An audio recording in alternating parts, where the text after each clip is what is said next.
Hello everyone, I'm Juggerite. Welcome to my Minecraft Bedrock Survival Let's Play series.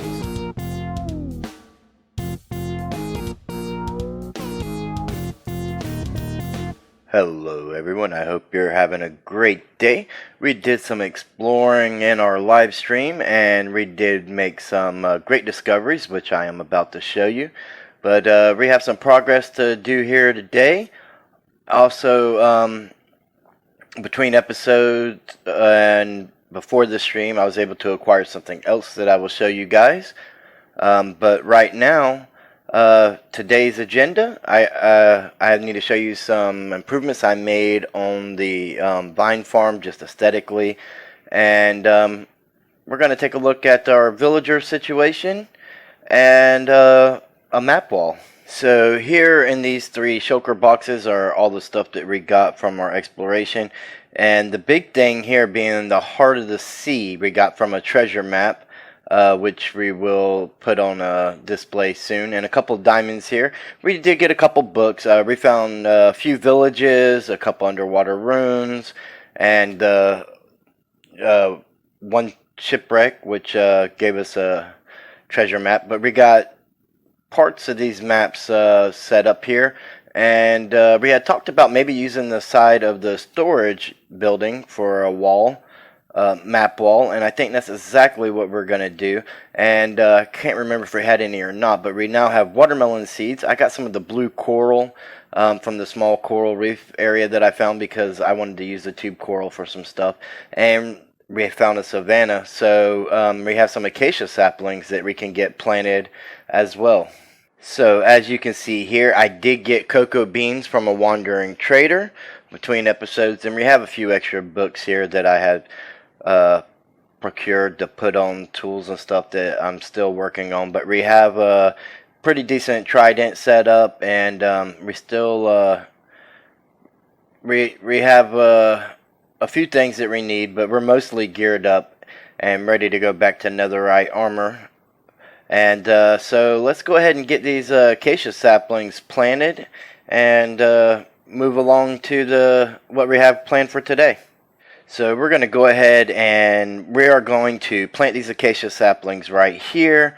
And our vine farm, oh, I don't have my shears on me, is fully functional now. And I did change out that back wall to oak wood just to make it more aesthetically pleasing. But this thing is definitely producing just like we want it to, and we are already raking in profits.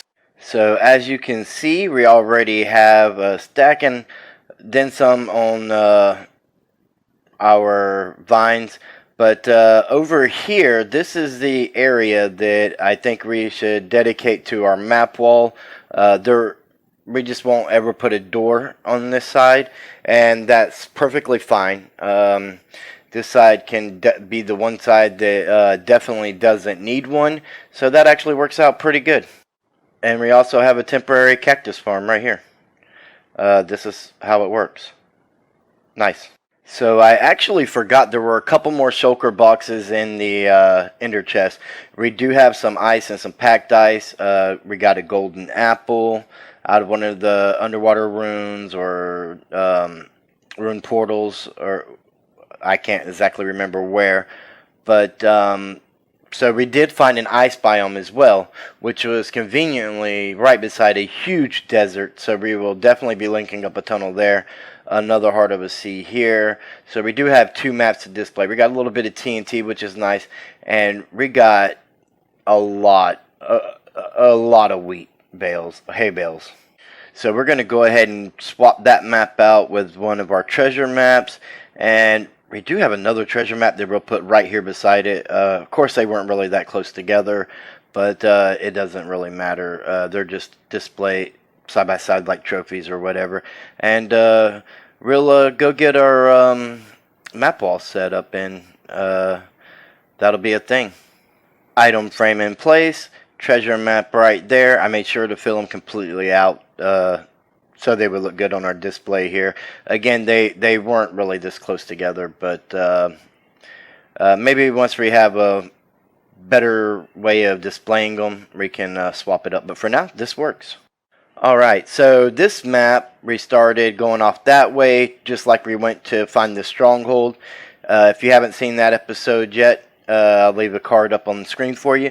But then we went up and all the way to the top, and we cut across, and then we came down this straight down, kind of down the middle, and worked our way down this map, all the way down this map. You can see the bulge where we found the treasure and filled out the map for the first treasure. And then we cut across the bottom, and we ended up finding the other treasure just over on this map at the bottom. You can see the bulge there, and then we worked our way back up to the base.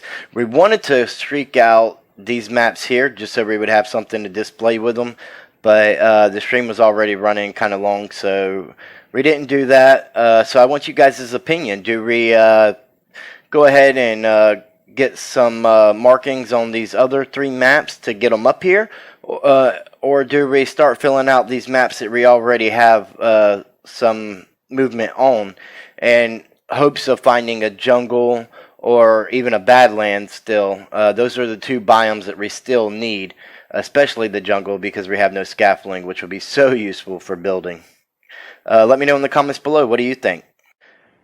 Now, as you can see, our villagers have been busy, and we have 3 villagers in here who are, the other guy, yeah, there he is, who are workable adults, ready to enter society, and I'm not sure what the other guy's going to do.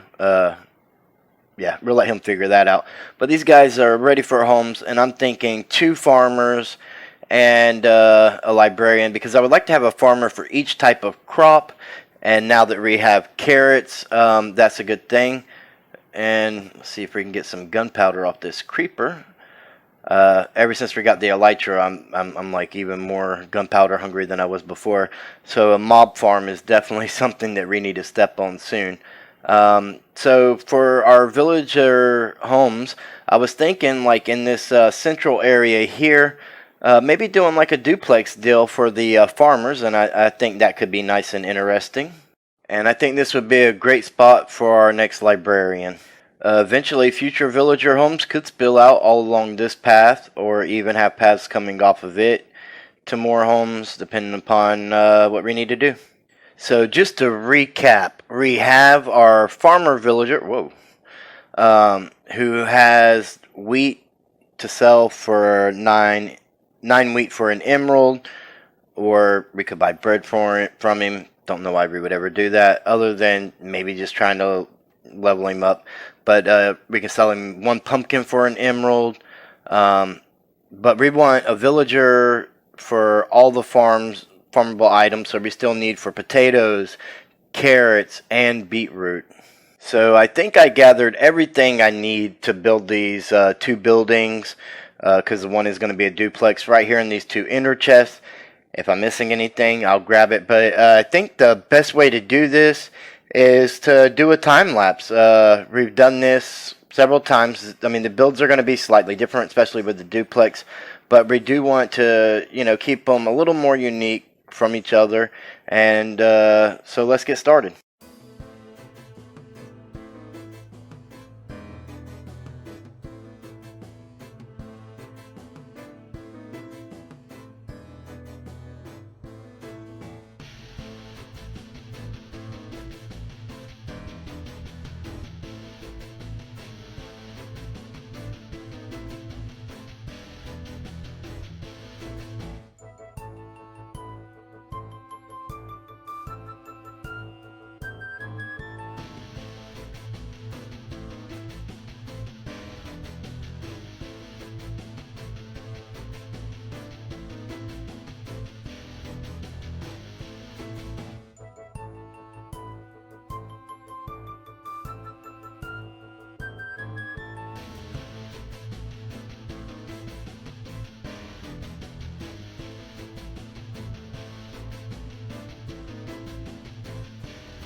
So, just to recap everything, we have our mending villager here, and as you've seen the little mad marks, and this is Vanessa.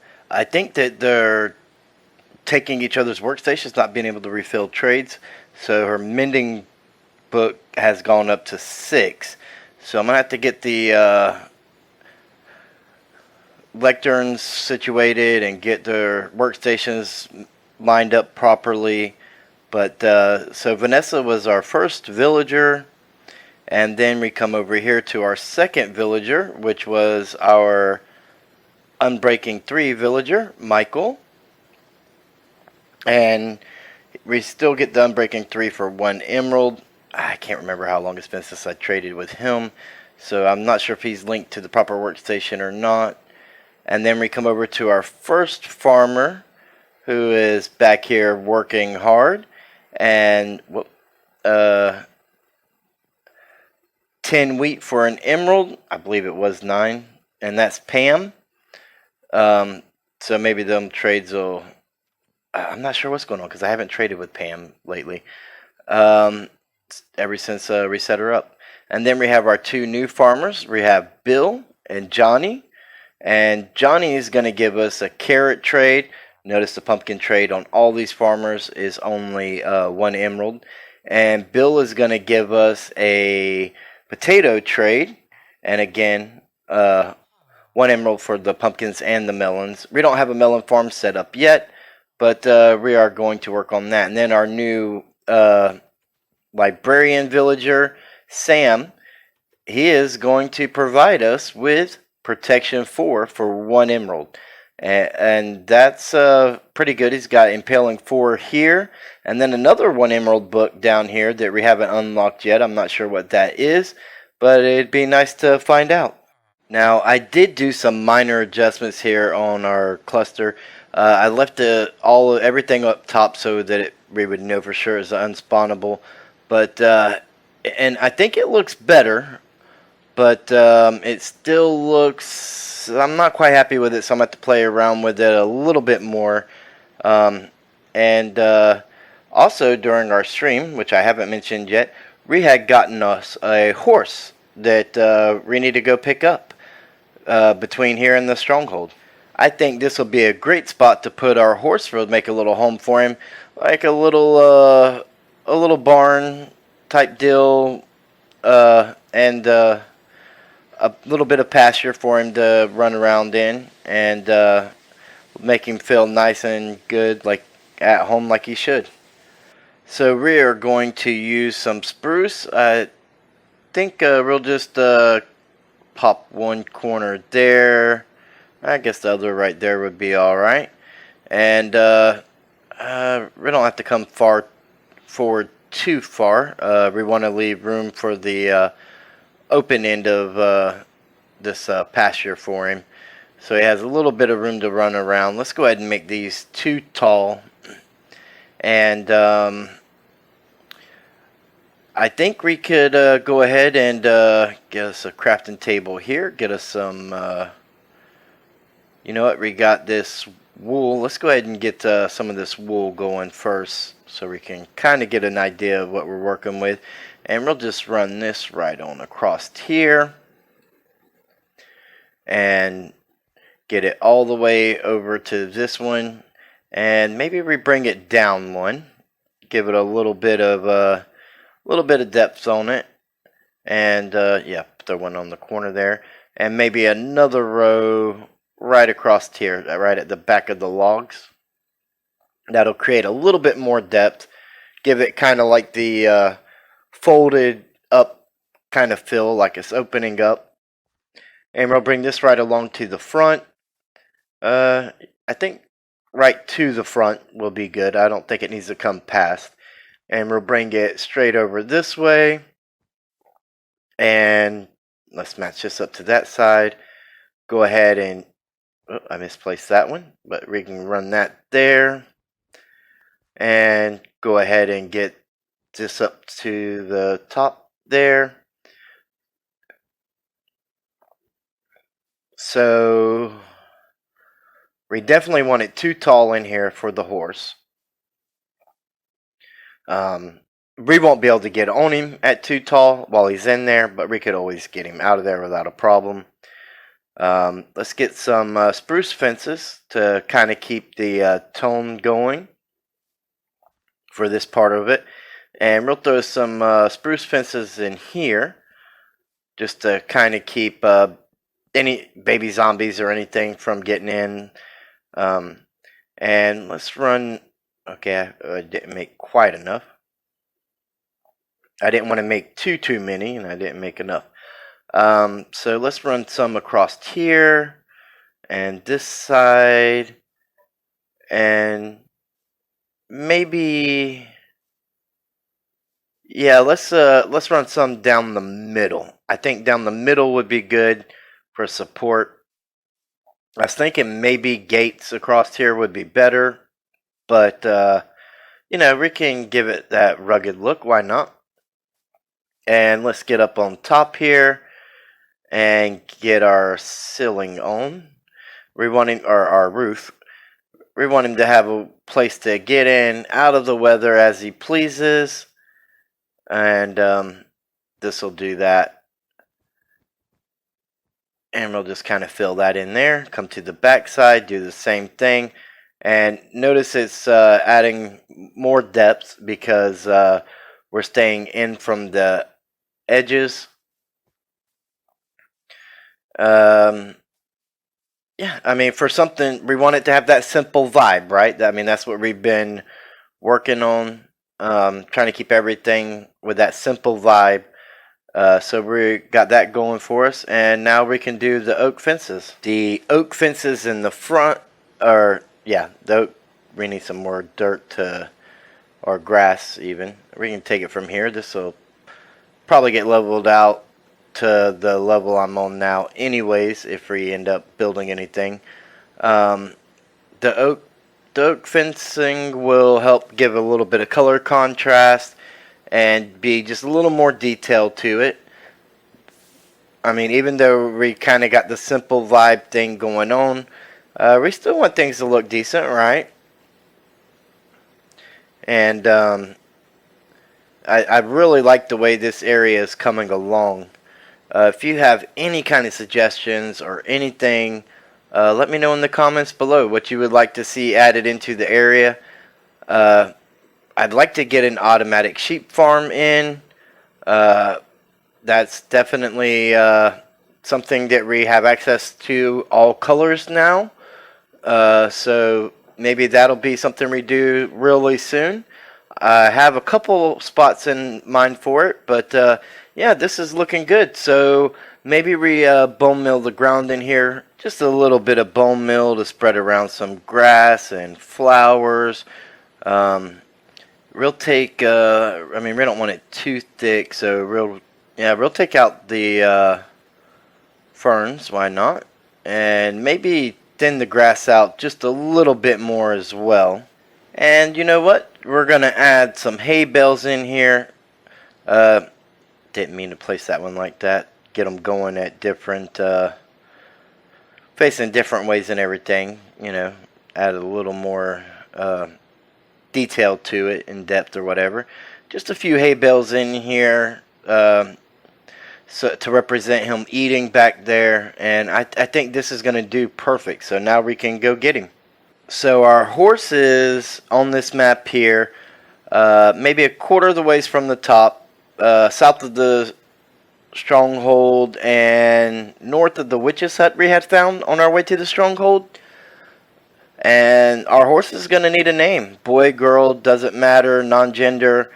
So if you have any name suggestions, so this is our horse. Please give me name suggestions down in the comments. I'd really love to hear what you guys come up with, and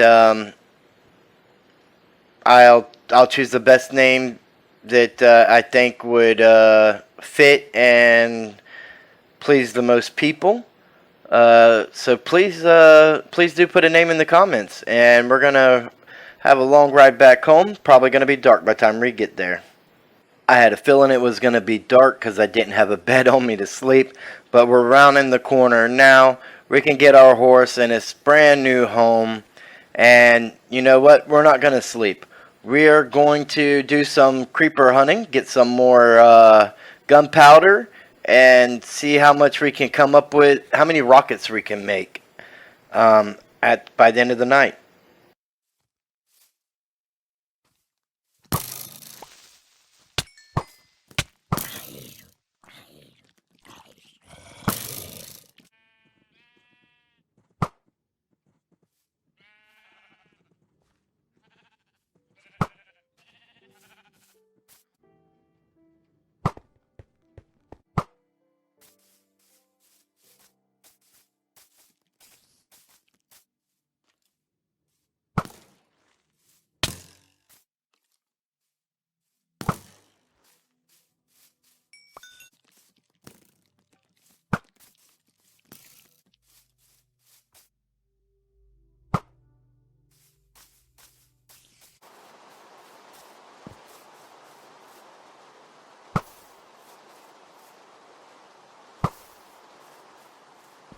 Alright, we've run out of night, and even though it's raining, I believe we've ran out of mobs. So, let's go get our paper. We're going to get that zombie off the village breeder. Let's go get our paper and our gunpowder and see how many rockets we can make. Alright, so 65 gunpowder. It looks like we're going to be able to make 2, 3, almost 3 stacks. This is a very special episode, episode 20. And if you, we definitely need to put on our elytra for the first time and take a sky view at everything we have here in this world. And if you've enjoyed watching the series so far, please and give the video a thumbs up, share it with all of your friends. Look at our world and all of its beauty from up here. It looks amazing, even though it's hard to see everything through the snow right now. But it just helps add to the drama, I suppose. The channel desperately needs support, so share the video with friends or anybody you know who might enjoy the content that we're creating here. And you know, this is our world, so if you haven't already, subscribe and ring that bell so that you don't miss out on future episodes. And try and help me get them subscriber numbers up. We desperately need it. And thank you. Big shout out to everybody who has subscribed already. And I'll see you in the next video.